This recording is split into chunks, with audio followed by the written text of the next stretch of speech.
Parlant des méthodes choisies et des raisons, alors j'ai décidé de faire de la recherche.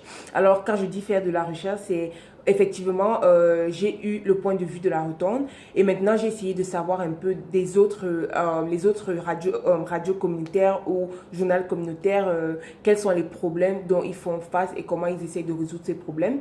Nous sommes allés à Rogers et à la SHUO.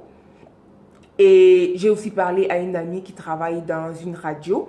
Et le fait est que tous ces médias communautaires ont le même problème et ils essayent ont les mêmes problèmes. Donc en fait, nous savons que c'est un problème effectivement très pertinent qui touche toutes les radios communautaires, pas seulement la Rotonde.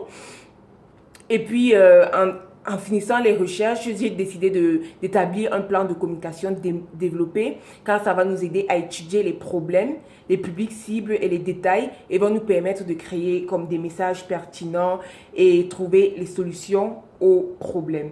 Alors, un plan de communication détaillé parle des publics cibles, ça parle des messages, ça parle des potentiels contributeurs. Alors, en faisant un plan de communication détaillé, on a plus de chances de partir dans tous les problèmes principaux et essayer de trouver une solution. Alors, la description des solutions possibles. Alors, les solutions que j'ai, c'est compter le nombre de magazines déposés à chaque comptoir quand on les dépose et compter le nombre lus à la fin de chaque semaine. En faisant ça, nous pouvons au moins se savoir que si on a déposé on a déposé des journaux dans la faculté d'art, on peut savoir, ok, 60 journaux sur 100 ont été lus. Ça commence déjà à nous dire un peu quel genre de public lit le journal. C'est vrai que ce n'est pas approfondi, mais ça va déjà nous aider.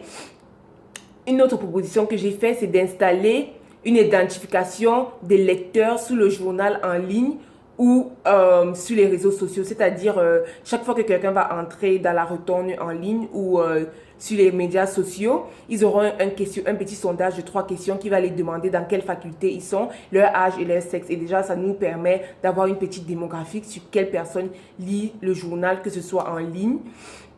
Et aussi attirer les gens sur les réseaux sociaux, c'est-à-dire poster des publicités aux endroits stratégiques comme le bureau de la SFUO, le bureau international à UCU où les étudiants passent leur temps, sur le site de l'université et même dans des journaux à travers la communauté.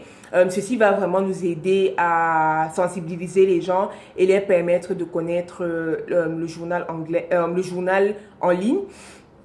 Et les recommandations que j'aurais, c'est de fournir autant d'efforts dans le journal en ligne que sur les réseaux sociaux, c'est-à-dire prendre le même staff qu'on a pour le journal même que sur les réseaux sociaux pour pouvoir avoir un bon résultat et une équipe pertinente sur les réseaux sociaux. Voilà.